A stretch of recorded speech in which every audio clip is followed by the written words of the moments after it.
4 players have led the way on the ATP World Tour in recent years. That's too long for their rivals. The man leading the charge to break the mould is Robin Soderling, the latest player to qualify for next month's Barclays ATP World Tour Finals in London.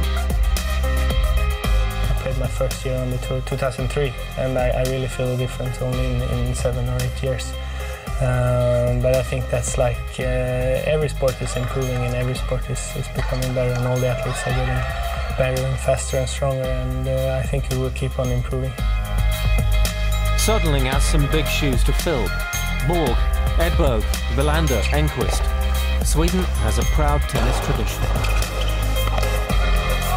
I had a few idols when I was young, especially all the Swedish guys. You know, there were so many when I grew up, so there was always someone to watch, and there was always someone who played well, so they inspired me a lot.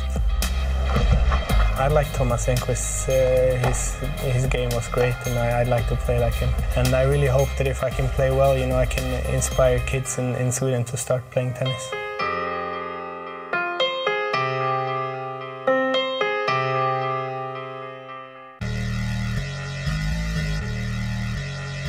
Aggressive. That's the way I like to play. Soderling is known for his power game. Now 5th in the 2010 South African Airways ATP rankings, is a player to avoid in the draw. I like to hit hard and play aggressive and make my opponents run. And when that's working, I always do my best results. There's not many players who can hit the tennis ball much harder than him from every possible situation. His intimidating style has troubled the best on the ATP World Tour. So who intimidates this big hitter? There's not only one, there's so many. There's so many good players out there.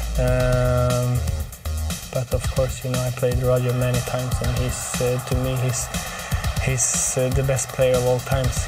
And it's always fun to play against him, but I lost many times, so he's the toughest one, I'd say. Soderling's highlight of 2010 came with his win against Federer at Roland Garros, helping to cement his reputation on the Grand Slam stage. This year has seen the flowering of Robin's talent, but he's still not happy with his slow start to the campaign. If you don't play your best tennis, you will lose to anybody, because all the players are so good. And then I think I bounced back really good, and then I won the title in Rotterdam in February. And then after that, I've been really solid and played well. But of course, there's still a lot of tennis to be played, and there's still a couple of big tournaments coming up. So I really hope I can finish this season in a great style.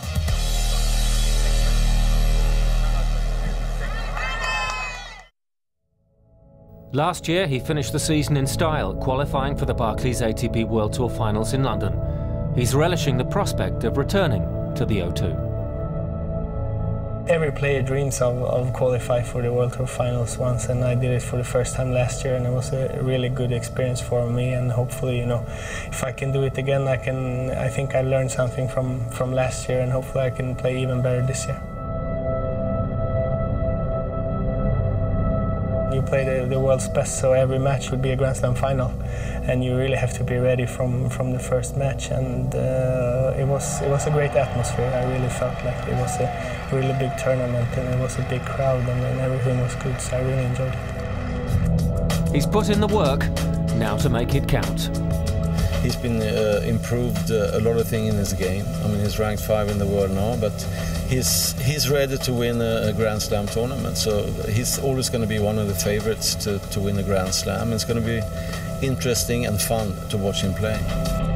I'm always trying to become a better player, and my main goal is to work hard. And you know, when I'm finishing my career, I want to say I gave it 100%.